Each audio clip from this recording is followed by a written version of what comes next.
Hey there, today we're going to look at how to convert landscape video to portrait in CapCut PC. So let's get started. First, open the CapCut app on your PC.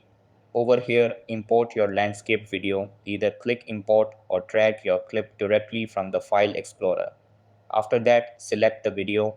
Then, once the video is on the timeline, you'll see that it's in 16:9 landscape format.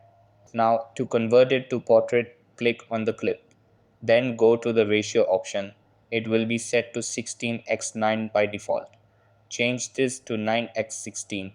This is the correct format for TikTok, YouTube Shorts, or Instagram Reels. After that, you may notice black bars on the top and bottom of the screen. To remove those, click back on your clip. Then go to the video tab at the top. Over here, you can drag the dots to zoom in and reposition the video. Just move it around to select the specific part of the clip you want to show in portrait format. Then adjust until the video fills the screen as you like.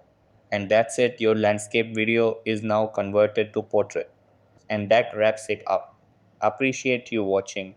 See you in the next.